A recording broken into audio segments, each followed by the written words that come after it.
Good afternoon, and welcome to this afternoon's NAESP Webinar Wednesday, Planning to Pivot, Creating Schedules to Enhance Teaming K-8 in the Era of COVID. At this time, I would like to introduce NAESP's Associate Executive Director of Professional Learning, Dr. Gracie Branch. Thank you, everybody, and thank you for being here today. We're excited about today's webinar, and I'd like to introduce you to our speaker. We've got Elliot Marenblum.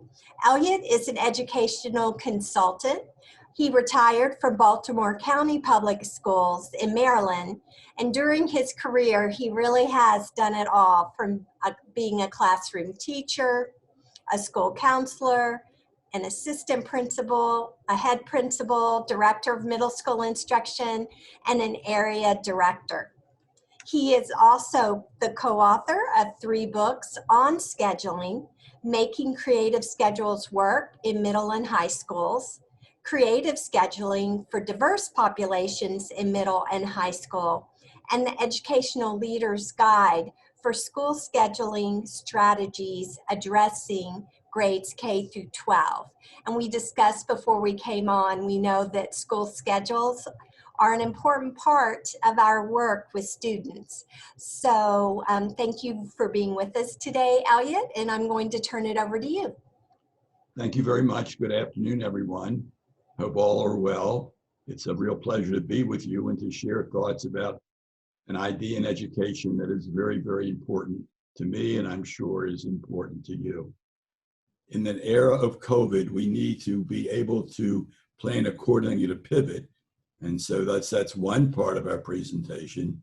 But we also need to recognize what we've learned this year and move forward in terms of schedules for next year.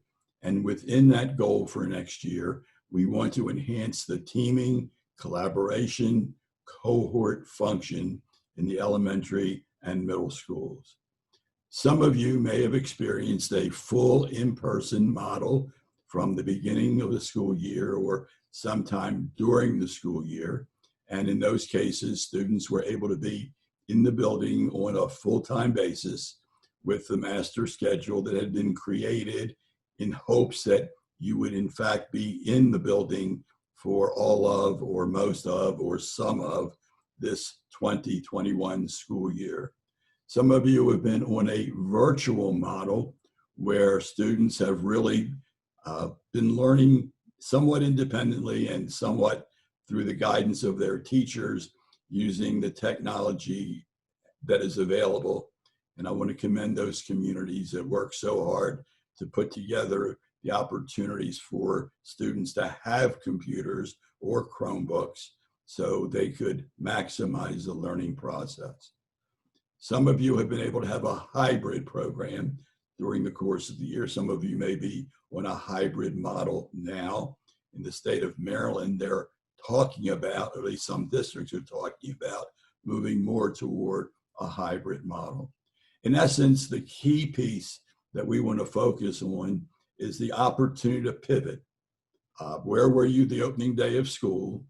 Did you pivot once? Did you pivot twice? Maybe some of you have pivoted 3 times. Some of you have moved from full to virtual to hybrid, or from full to hybrid to virtual, or maybe full to virtual or hybrid and back to full. The piece that I want to stress is what do each of these options look like? And then what are some strategies for the successful pivoting process? Let's begin by looking at a typical elementary school schedule on a full-time in-person basis. And this could be any grade, but in this schedule, there's a morning meeting, and in this case, 3 modules of time. And I'm going to emphasize that term modules a lot because everything may not be in a period, as secondary educators know.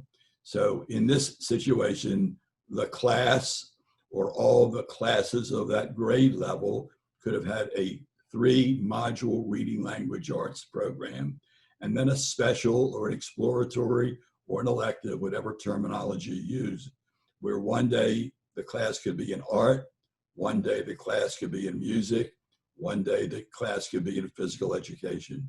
And then a lunch period, which in many cases is a lunch recess, followed by a double module of math, and then an intervention period where students are able to get additional help or have opportunities for independent work or opportunities for acceleration. And finally, in many elementary schools, the students may have social studies on one day and science on the next day. How do we convert that, or what does it look like as a virtual schedule? Well, we're still working with modules, and we're identifying the number of minutes that we might want in each of these modules. And so the morning meeting may be 15 minutes. There could be an advisory function.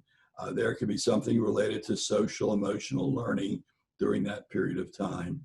But followed on day one of this virtual schedule with reading language arts for 60 minutes, social studies at 30 minutes, art at 30 minutes. And then most of the folks with whom I've worked have desired a break lunch of about 60 minutes. That's good for the teachers and obviously good for the students as well. In the afternoon, on the virtual schedule of day one, a student would have a 60-minute math period, a 30-minute science period, and again, the total is 4.5 hours. Obviously, that number may vary. That may vary by school, by district, by grade level. I'm just giving you one example. If you look, everything that we had in the afternoon of day one sort of moved to the morning of day two. So we can benefit from where student strengths may be and teacher strengths may be in what occurs in the morning as opposed to what occurs in the afternoon, especially on a virtual schedule. So following that morning meeting, we have math followed by science. And in this case, the special would be art, same 60 minutes for break lunch. In the afternoon is somewhat a repeat of the morning of day one, with the exception of not having a special. So art only appeared on day one, music only appeared on day two, and as a 3-day rotation, phys ed could have appeared if we did a third day of that sequence. On a hybrid basis, we're really following a similar pattern where the students are in the building for half of the day, and then they're working virtually the other half of the day. We've altered the number of minutes. In this case, following the morning meeting, we've increased reading language arts to 90. And again, that's a somewhat arbitrary number. That's a local decision that you might make. With art at 45 and social studies at 45. And then that cohort that was in the building in the morning would then have their virtual schedule in the afternoon. Again, a 90-minute math period with phys ed and science. And again, that same pattern of what was in the afternoon of virtual, the virtual part of the afternoon in the hybrid schedule becomes what we're doing in the morning. Morning meeting, math, phys ed, science, and then what the kids had in the building on day one in the morning is what they would have virtually in the afternoon.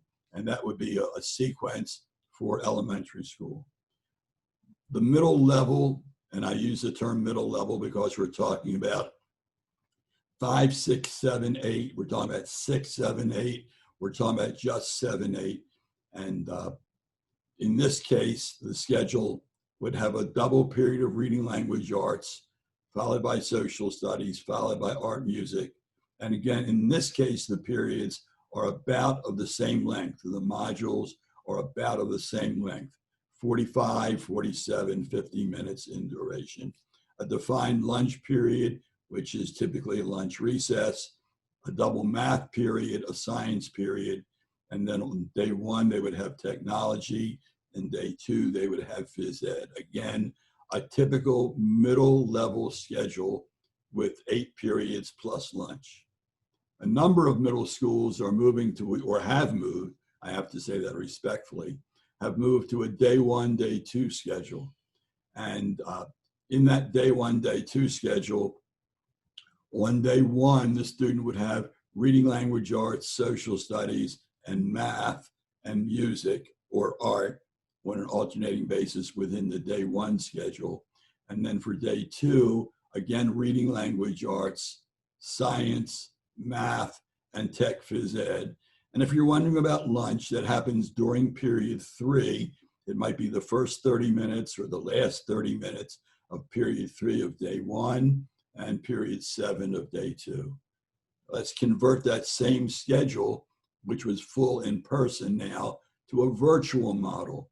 Again, the same principles, PLE, hold a bearing, because we're looking at reading, language, arts, social studies, and art on the morning of day 1 virtually, and the reading, language, arts, social studies, and an exploratory, in this case, technology, go to the afternoon of day 2.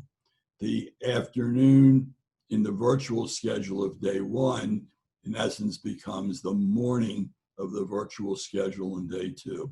We're trying to capitalize on the fact that students have their prime times to learn, teachers have prime times for working, and so that's what the virtual schedule for middle school would be. It's the same whether you're starting with a traditional 8-period day or a day 1, day 2 schedule. That's pretty much the same as you go to virtual and then as you go to hybrid, with the same principles holding true. So we're seeing on hybrid, day 1 for middle school, a reading, language, arts block, a period for art, a period for science, and then the afternoon virtually of that hybrid schedule would be math, phys, ed, and science. On day 2, then that afternoon piece goes to the morning. In this case, it's math, music, and science. And the afternoon virtually be reading, language, arts, tech, and social studies. I'm pushing very hard for the notion that the construction of the full in-person model for elementary school or middle school, and at the middle school level, whether it's a day 1, day 2 schedule, or if it is a traditional schedule, let's try to build a schedule that will convert easily, and the teachers will have defined responsibilities. There will be equity in terms of teacher assignments, and technically equity in terms of student assignments. Whether you're elementary or middle, I'd like to share with you some strategies for you to ponder in terms of enhancing pivoting. And there'll be 4 slides in this sequence. The first deals with communication, a key piece of pivoting. And in some cases, there's not a lot of time.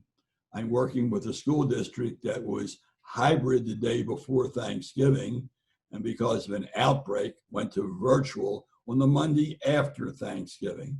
So that somewhat limited the opportunities in this case for communication. But we've got to have excellent communication with constituency groups, to a great extent parents and students, as well as community members who may be involved in that. Pivoting is enhanced with a comprehensive orientation, and I've added the word expectation. I think we need to realize that people have expectations, and they're going to make judgments about our efforts based upon those expectations in their mind. And there may be variance in those expectations, but as building leaders, as teachers, we have a major responsibility to recognize that different people have different expectations. I'm sure you've dealt well with student availability to computers and the internet, and I'm sure by now in the school year, you have established teleconferencing opportunities as well. There, secondly, would be a series of administrative and supervisory responsibilities. As a building principal, one must be in touch with the health department, or the messages coming through the district office that are initiated by the health department. But whether it's the health department or district office, it's really essential that we monitor that information. As we pivot, we need to continue to monitor student achievement. One of the things I hear all too frequently is the impact on hybrid or the impact on virtual on student achievement. I would say to you, in some cases, those are real concerns. And in some cases, those are perceived concerns, and we need to deal with that regardless. What support are we giving teachers as we pivot? I worked with a district in the Midwest that did an excellent job in having a curriculum online, lesson plans online, so the teacher within a given unit could do the pivoting and continue with appropriate lessons, going from full in-person to virtual or going from virtual to hybrid, whatever the case may be. Building principals and in some cases department heads are still responsible for observations. That's not an easy thing to do in virtual, not an easy thing to do in hybrid, but we've got to do it. If a teacher is doing well, we need to recognize that. If a teacher needs some support, we need to be able to provide that support. And at the end of the year, I'm going to anticipate that most superintendents are going to want to see some assessment of each teacher's performance during the course of that year. Finally, in this category, administrators and supervisors need to monitor the effectiveness of a platform. What worked well, what didn't work. If we go back to it again, what changes, what might we make? If we've learned something from hybrid as we might go to virtual, again, what did we learn about a particular platform? And finally, in this category, teaching and learning. That's what we're all about. And whether it's full in person or whether it is going to be virtual or going to be hybrid, we have to make sure that the quality of instruction is there. And I'm pleased to say that districts with whom I've worked and from whom I've heard, I'm sensing a really greater consistency in the quality of instruction that perhaps happened to be experienced by students from March of last year, well, March of this year, the last school year, to the end of the school year. We have to make sure that we're helping kids make transitions to the new platform. Transition's a very important word in education in general. And when we're pivoting, that becomes an even more important factor. What professional development will teachers need?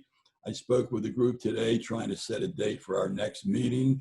And they said, oh, we can't meet on that day because that's when our technology folks are doing professional development on the technology being utilized. And the unique needs of kids have to be addressed. The special needs of kids have to be addressed, and we have to cover that as well. And finally, support personnel.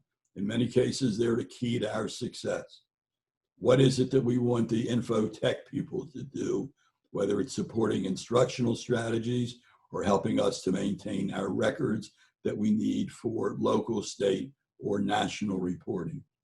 Breakfast and lunch procedures obviously will change as you pivot.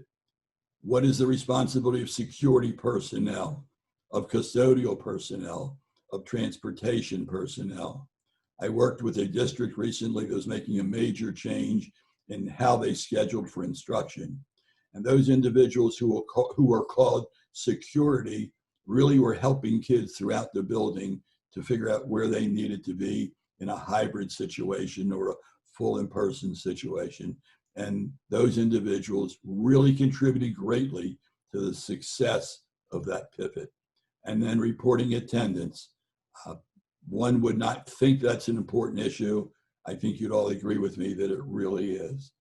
I want to pause for a moment and see if there are any questions or comments, Danielle, that folks would like to ask at this point in time. I don't see any questions or comments just yet, aside from the representation that we have here. So we have Georgia, Colorado, Washington, California, Minnesota, New Hampshire. So some really good representation. Great, thank you. Let's move to just a general statement about it's not too early to begin thinking about school year 21-22. And I'm sure some of you are sitting there, or someone thought before today, gosh, we're still dealing with 2021. Isn't it too early to start thinking about 21-22? I'm going to say no. I'm going to suggest that we need to think about preparations in terms of budget, preparation in terms of teacher assignments, preparations in terms of curriculum modifications.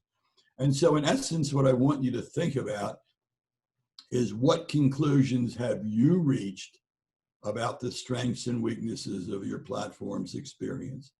I'm going to pause for a second and give you a moment to jot down 2 or 3 statements. And if you want to put them in the chat room, that would be great. But what are some conclusions that you've reached about the strengths and weaknesses of the platforms that you've had so far this year? I'll provide a minute or so for folks to make those entries in the chat room if they desire. An important question that I get frequently at the elementary, at the middle, and I'm going to add at the high school level, is a defined intervention period in the school day.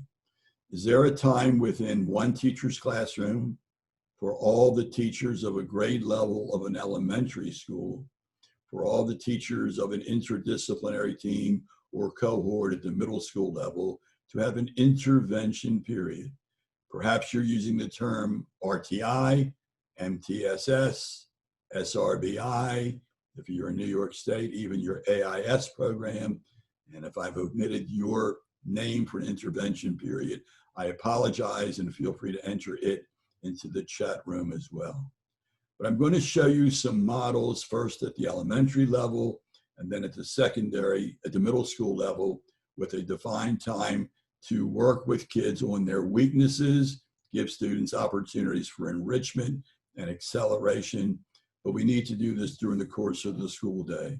And especially for special needs students, that we can address those needs perhaps from an IEP during this intervention period and still give full exposure opportunity in the exploratory or specials area.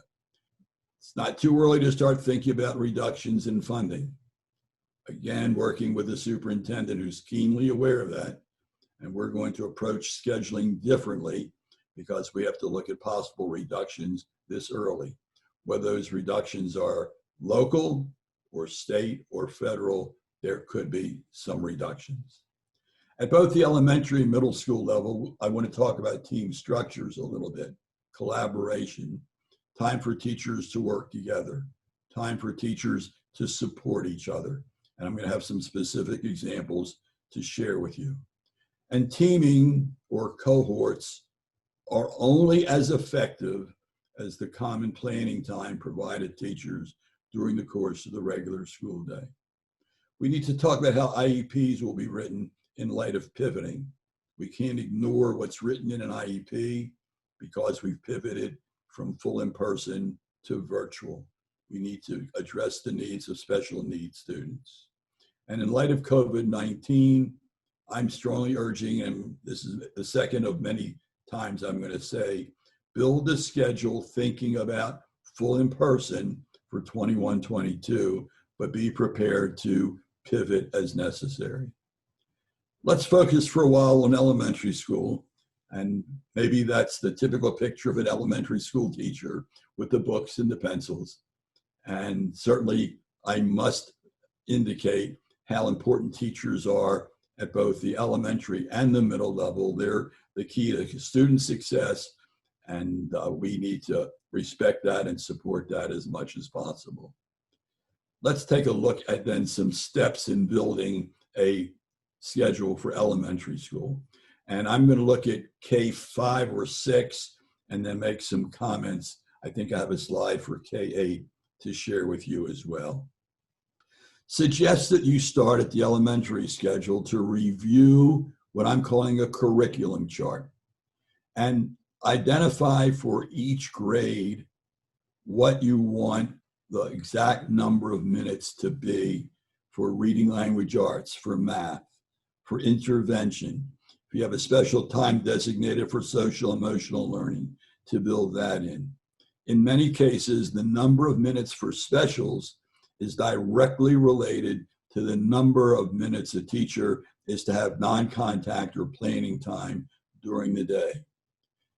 Horizontally, you see the subject, and vertically, you see the grade level. So if you look at reading language arts, for example, In K, it might be 120 minutes. In grades 5 or 6, it might be down to 85 or 83 minutes. Science may increase, for example, 30 minutes daily or every other day in K or 1, or up to 35 minutes in grades 1, 2, 3, and then up around 40 or 42 minutes by grades 4, 5, or 6. Start with a definition, the number of minutes allotted. And in this case, I've arbitrarily picked 355 minutes for the total school day. And that might be right, that might be wrong for you, that might be close for you, but suggest that you begin with this kind of a curriculum chart. The next step is to set up a grid. And some of you may do this exactly the way I'm showing it. And some of you may have some other ways of building the elementary master schedule. But in essence, there will be a column for each grade. And yes, I've skipped 1, 2, and 3. And yes, I've skipped grade 5. But by and large, we would list each grade and each section in that grade. And then 1 through 9 would be the number of modules in the school day. The length of those modules is generally a function of the planning time for teachers. And so we may have 2 or 3 modules for reading language arts. We may have 2 or 1 module for mathematics. But at this point, begin to think in terms of modules as subdivisions of the day, and primarily driven by the number of minutes of non-contact or planning time for classroom teachers. We then make some entries, and you see 3 letters there, S and L and I. S is specials, and in this case, the kindergarten kids would have their specials period 8, and the 4th grade students would have it period 1, and the 6th grade students could have it module 6. In spreading this out, obviously start with lunch, or in some cases we put L/R, which would be lunch/recess. And yes, there could be additional recess time built into the schedule, but by and large, we don't put this in the initial draft of the master schedule. L is lunch, S is specials, I is intervention. And notice that it is a grade level intervention. All the kindergarten sections have intervention at the same time, all the 4th graders at the same time, all the 6th graders at the same time. And it's important to recognize that teachers need to work together in that intervention program. And in some cases, by grades 4 or 5 or 6, students could be working with teachers other than their math teacher or other than their classroom teacher as we address specific needs within the schedule. Notice, if you will, there are a lot of open spaces in that slide, because what I'm looking to establish is opportunities for large blocks of time. The larger or greater the number of consecutive periods, the more flexibility we're going to have to take that curriculum chart and then plug that in within that grade level for the number of minutes that we choose. And it's not out of the question for reading language arts to be all of module 1, all of module 2, and part of module 3. It's easy to make those kinds of modifications. And now we've filled in for you what the reading language arts block would look like in kindergarten, the time for social studies, science on a perhaps day 1, day 2, or week 1, week 2 basis, and the time for math. What I'm encouraging you to do is to have an extensive block of time for reading language arts and math. And you will accomplish that by how you spread your S's and your I's and your L's. In grade 4, also in grade 6, in this example, we've made 2 teacher teams. We have a 2-teacher team in grade 4, 4A and 4B, and we have a 2-teacher team in grade 6, 6A and 6B. In 4A and 4B, there are 2 teachers on that team, 2 teachers sharing the same two classes, and one is doing the reading, language, art, social studies to each section. The other is doing the math, science to each section. The 4A and the 4B really parallel each other. There's a slight variance in 6A and 6B in that we've had a more defined time for reading, language, arts, a more defined time for math, and then a more defined time for social studies and for science. As some of you are using curriculum that calls for defined times in science with some of the curriculum models that you have chosen to use, then we're kind of making sure that we get that science time in there as an important consideration. So this is a snapshot of what the elementary schedule might look like. I want to take a moment in the next slide to talk about K-8 schedules. And again, I want to call your attention to a blog that I have looking at building a K-8 schedule and sustaining the middle school concept in grades 6, 7, and 8. Districts go to a K-8 model for lots of different reasons. Parochial schools frequently have a K-8 model. Schools that are trying to look at the security of kids who have felt comfortable in elementary school to keep them in a K-8 model have done that. Lunch is still just one module, and instead of calling it intervention, we're now calling it in Mod 6 for grades 6, 7, 8, Flex AI. It's a flex period for the teachers to manage. It will be an ideal time for advisory, an ideal time for intervention, or an ideal time for teachers to have a large group presentation, a guest speaker. It's giving the teachers the chance to manage that time. And the teachers in grades 6, 7, 8 in this schedule have 2 planning periods. Their kids are in specials 1 and 2.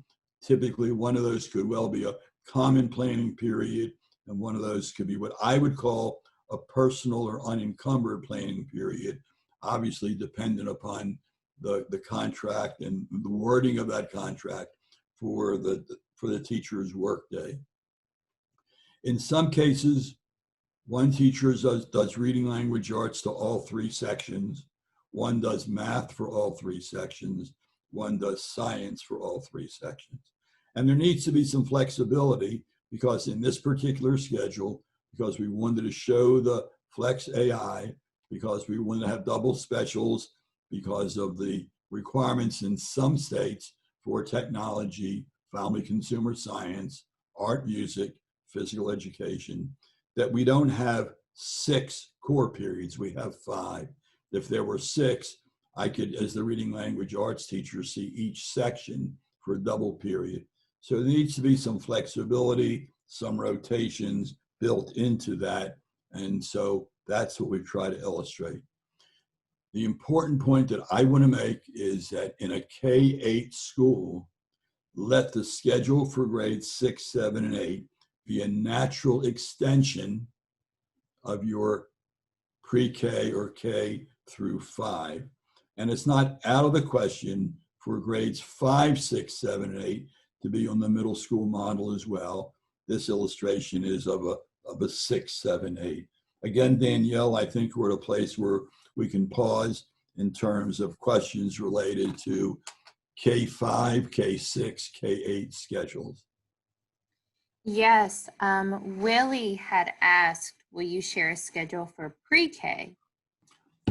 Can I do it? I'll go back to what you see here. Actually, let me go back. Take me back a little bit. I'll say when. In many cases, the times, Willie, would be even different than what you see here. I'm not showing a nap time, and frequently in pre-K schedules, I see that a time for nap is so designated. It may well be in pre-K, even in K, that reading, language, arts would not be 3 consecutive modules, that we have a module or 2 in the morning, a module or 2 in the afternoon. And that reading, language, arts piece frequently is subdivided into other activities or portions of the goals or objectives of your pre-K program. So kind of look at K, but say, those blocks are too long. I don't want to do it that way. I want to break them up differently. What I'm really saying to you, Willie, is look at period 5, look at period 8, look at period 9, and then think about what you want that pre-K experience to be, and be flexible, be creative. And it may be how you do it in the first month of school may be different than how you do it in the winter months of school. I hope that was helpful. That was the only question, the other comment when you had asked about platforms. Some use Schoology and Microsoft Teams. Okay. Was that a comment or a question, Danielle? It was a comment. Okay. I will say that I'm one who builds the schedule manually, and then they put it into the computer for what needs to be in the computer. It's probably less of an issue in elementary, but some of you may disagree. And it may be more of an issue in the K-8 model. It is clearly an issue in middle school or middle level. And it's most certainly an issue in high school as you think about that utilization. I want to run through some suggestions for building middle school schedules and illustrate these as best we can. We're going to look at RTI or MTSS in a little more detail. Some terms that I use of primary frameworks for middle school, which are typically a traditional 7, 8, or 9 period day, but could be a day 1, day 2 schedule. I want to talk about some planning for the intervention period. I want to talk about what courses kids take. What is your program of studies? And as Dr. Brandt suggested or inferred, is that something developed at the school level, at the district level, at the state level? But I want to illustrate that for you. I want to give you a lot of ways of showing how teams could be created, and then putting it all together starts with a blueprint, not unlike we're building a house, and then the actual grid of teachers' assignments. And although that grid may look different than what you use, I hope I can support the notion that you want to look at it in more detail. By and large, there are 3 tiers of RTI or MTSS or SRBI. And tier 1 is basically the responsibility of every classroom teacher. Teachers need to be aware of student needs, whether it's remediation or whether it's acceleration, and provide that there. Tier 2 is most often a collaboration. It's an intervention period. And tier 3 primarily occurs where we can't address the student needs in that intervention period. Let me illustrate that in terms of this schedule. This could be a 6th grade team, a 7th grade team, an 8th grade team. And not by accident, we have 2 teams there, Team A, Team B. It's a 7-period day, which you have figured out. And each team has ELA, social studies, math, science, and special ed. And notice I've not filled in special ed because that's going to depend upon the IEPs of the students. Where can they be in co-taught classes? Where do they need replacement classes? And those provisions have to be detailed. Look first at the notion of tier 1, that each teacher would build into his lessons or her lessons those remediations or enrichments necessary. And many of us learn to call it the recall, connecting where we are today, where we're going today, with where we've been yesterday, maybe a preview of where we're going tomorrow. What you're going to see in period 5 is where that flex advisory intervention period would be. And not by accident, we've put both teams in flex advisory intervention at the same time. So if the math teachers decide that they have needs of kids that could be shared between the 2 teachers, regardless of whether the student is assigned to team A or assigned to team B, if that student needs help with decimals or multiplication whether that student needs help with factoring, something more advanced in algebra. That can occur in period 5, and a student could go across team to do that. Period 6, the letters TM, DM. TM is team meeting. So team A might have its own individual meeting during that time. Team B might have its own individual meeting that time. Or if the principal wants to meet with all the teachers of both teams, natural time would be period 6. But on some days of period 6, there could be department meeting, subject matter meetings, data meetings.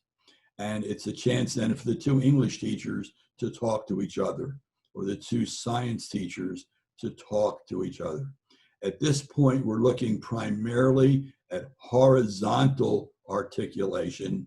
The schedules that I do are typically not built for vertical articulation in content areas.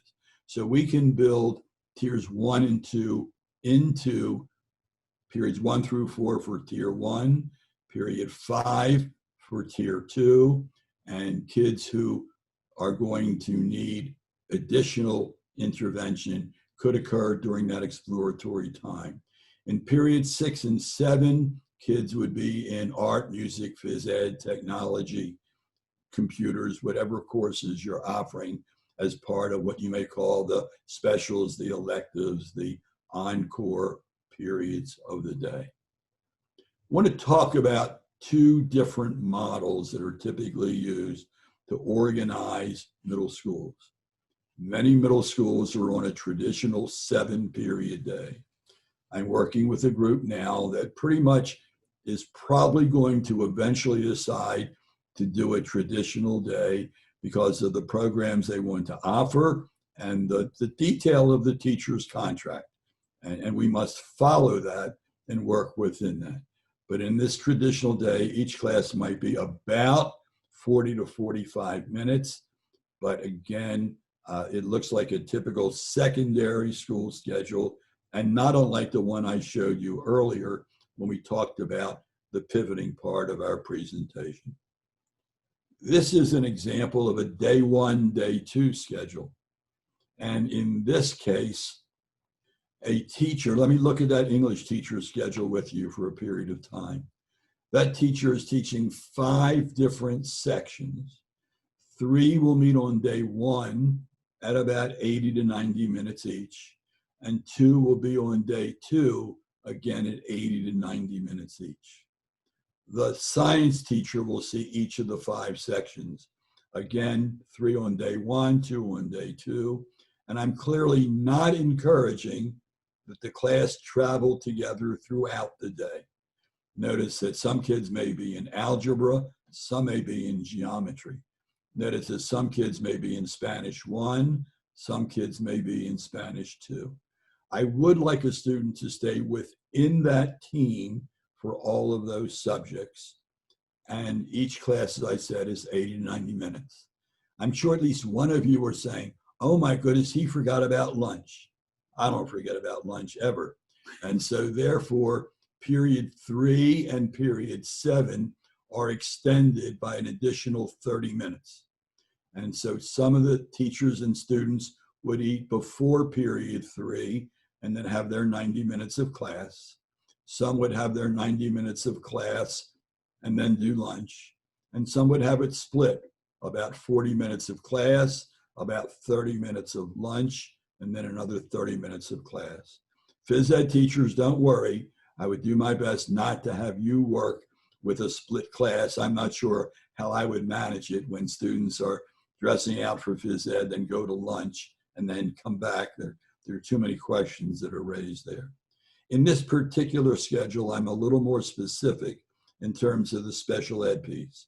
So this team of teachers operating on a day 1, day 2 basis has 2 special ed teachers, one primarily focusing on English social studies, one on math science. And each of those teachers is doing some in-class support, and each of those teachers is doing some replacement in their areas, their content areas of specialization. And if you look at periods 4 and 8, you will notice that the special ed teacher, pardon me, are dues paying card carrying members of that interdisciplinary team. And in many cases, they're doing more than just sharing the IEP needs of kids, but offering teachers suggestions. And in one school where I've been working since the beginning of the summer, the special ed teachers are leading the pack in terms of the use of technology. And the success of the other teachers on that team, actually in that school, directly relate to the expertise, not just in knowing the technology, but helping teachers to function within that. So you may choose traditional, you may choose day one, day two, and that's a local decision. People tend to look at that block of time as being good for project-based work, and it really requires the fact that we have to provide training for teachers to handle the double periods. Some may be apprehensive. With training, they can be productive. The kids seem to adjust to it when the teachers do. Inserts could be 2 periods of English, 2 periods of math. Inserts could be a single subject team where the 2 math teachers would group and regroup kids. A combination team would be where a pairing of English social studies teachers have a longer block of time and can work on curriculum integration between English and social studies, or STEM and mathematics, whatever your curriculum possibilities would be.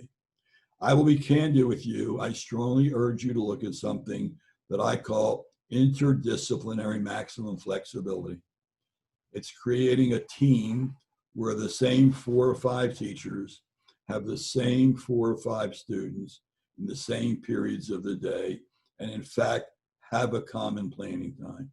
In some cases, we go to limited flexibility where we have some kids in Mandarin, some in French, some in Spanish, and we have to spread those students over both teams.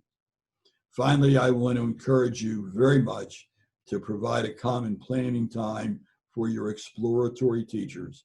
In some cases, for the phys ed teachers to meet, in other cases, to plan special activities, in some cases, to group and regroup kids accordingly. So here's an example of a 2-teacher team, including special education. And these teachers are set up on a traditional schedule, but they could go to what might be called a block schedule. So on day 1, the English teacher has sections 1 and 2. On day 2, that English teacher has sections 3 and 4. The social studies teacher could have 3 and 4 on day 1, and the 1 and 2 on day 2. They're simply taking that block of time and they're making their own decisions. They're running their little school within the big school. And it gives a sense of ownership for the teachers, a major sense of identity for kids. And if we list some of the concerns we have in this COVID period, I think the more we can do to create identity is important. And to satisfy the health department, the more we can have these teachers in rooms very close to each other, the more we follow the cohort models that are being encouraged across the country. So just an example of interdisciplinary maximum flexibility where those teachers have a chance to manage time.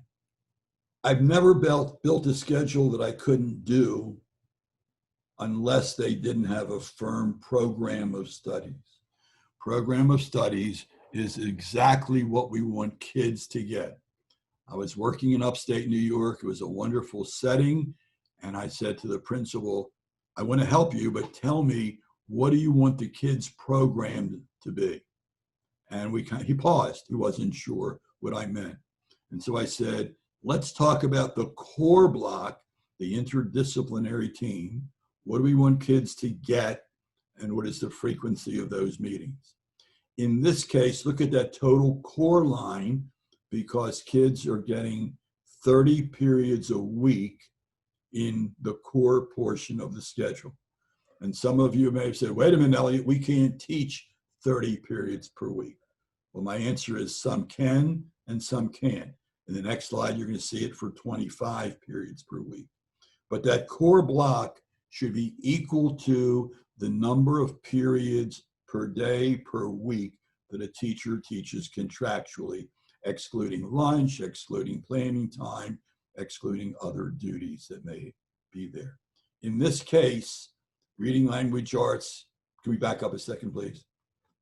Go back to option. That's it. In this case, reading language arts is a double period, math is a double period, social studies is a single period, science is a single period. So that's an example of double English, double math. In the next option, we've geared it to 25 periods. And again, a reason for that determination is probably the teacher's contract. And it may well be the equitable distribution of FTEs allocated to the building. In grade 6, you will see that a student has reading language arts for a double period, but then social studies, math, and science for a single period. In grades 7 and 8, reading language arts is back to 5 periods. And to get to 25 periods in grade 7, I've illustrated something that I really like to do. I'm going to be honest about that. And that is to get the technology teacher and an art teacher involved in that interdisciplinary team. It gives a chance for the technology teacher to integrate that curriculum, those assignments, those engagements with what's happening in reading language arts, social studies, math, or science. It also means that they're a part of the common planning time. And that's a critical piece where they can really design the program. Art teachers, I'm told, love to be able to integrate the art curriculum with the other subjects in the core portion of the day. And that's why I've illustrated that in grade 7. In grade 8, in this particular school, every student took LOTE, that's what they call it in New York State, or world language, and that's 5 periods. And every student is taking that. So we have a nice clean core block here of 25 period totals. 25 versus 30 is frequently a contractual aspect of planning the middle school experience. So the curriculum has 2 parts to Excuse it. me, Elliot, real quick, I'm sorry. We have about 7 minutes left, and we do have a question about common planning. How should common planning time and interventions look when there is only 1 teacher per grade level? They're looking for a solution for small schools with part-time schedules. Let me go back. Let me do the common planning first. I would say, and here's the rule of thumb, and it may not still fully answer the question. If we can get all the students into specials at the same time, we can have common planning. Now, if there's just 1 teacher per grade level and there are not 3 specials teachers, that is not likely to happen during the school day. And so many districts have the defined time before or after school where teachers need to be there and have that common planning time. What was the other question? That was it. They just needed a solution for small schools with part-time specials. Okay, thank you. For the exploratory program, just giving you some options of putting the patterns together, and the color coding or shading there is to indicate it. But we need to lay out what the options are, and the days of every kid going art, music, phys ed, as they do in elementary happening in middle school is not the case. There are too many factors and too many decisions that need to be made. The important piece of this slide is to look very critically at the enrollment, how many sections you want to create, and what the average class size would be, and finally what the teaming options would be. With 8 sections in grade 6, we might have 2 4-teacher teams or 4 2-teacher teams. In grade 7 and grade 8, we would clearly have 2 4-teacher teams at those numbers in grade 7, and with a larger enrollment in grade 8, we would go to 5 sections. Not to read this to you, but to say that there are many options that we can create in terms of teams, and we want you to be able to subdivide those responsibilities accordingly. And this is in the blog, but I think you'll be able to study this more critically when you get some other notes from this meeting. We need a blueprint, a preliminary plan for the master schedule in middle school. And so we have either the core time or the exploratory time. And again, the greater the number of consecutive periods, the greater the likelihood of flexibility in managing the day. And so we have clearly spread the exploratories in such a way that we've created those greatest opportunities. In this case, lunch is a module. It's about 30 minutes. It follows the research. This is a joke. Don't take me seriously on this one. That there's a correlation between the length of the lunch period and the number of kids who get in trouble and sent to the office by the end of that lunch period. So I wanted to illustrate a modular lunch schedule for you. And if you have a question about it, we can deal with that a bit later if you choose. In this case, we have a day 1, day 2 schedule and its blueprint, and it varies somewhat. What this all leads to is a grid. And I strongly encourage you to create a grid such as this for the middle level grades that you have. And don't put teachers in alpha order. Don't put teachers in by department, but put teachers in based upon the teams. And you would then designate when the kids are in the core team and when the kids are in specials or exploratory. The important piece is that all the scheduling models that we've discussed set the stage for team approaches to instruction in both elementary and in middle schools. And a team is a chance to respond to student needs. That's why Dr. Lounsbury and Dr. Alexander and Dr. Vars established the middle school concept, responding to the needs of kids. Yes, we analyze data. Curriculum integration is a key part. We look at best practices. In some cases, we tie in social emotional learning. The intervention period is an extension and a responsibility of that team. And this chart will show you that we have teams in grade 5, in K5 or K6, teams in K8, teams in middle school. So a 2-teacher team in grade 2 is a team. If we have 3 sections of 3rd grade, it becomes a team. The key is sending the kids to specials at the same time. And in some cases, we encourage specials teachers to be shared between 2 small schools so all teachers get the opportunity. But the intent of this slide is clearly to say we can have teachers working together. Go back 1 slide, please. We have teachers working together to accomplish these goals in any setting. Yeah, just 1 class at a grade level is going to be tough. But again, I don't want to rule that out because I think we can find a way for common planning time. Perhaps we can find a time for regrouping.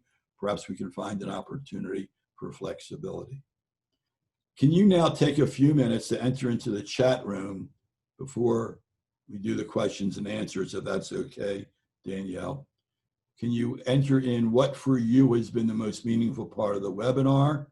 And secondly, as a result of the webinar, I plan to, and I'm open, Danielle, to doing the additional questions and answers while folks are filling in their responses to these questions.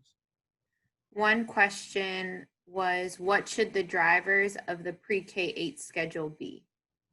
Oh, let's go back to that slide. I want to talk about that. And we only have about 1 more minute, Elliot. All right, let me get to that slide now. Quick answer. A key is to have common planning time for the teachers of the core team.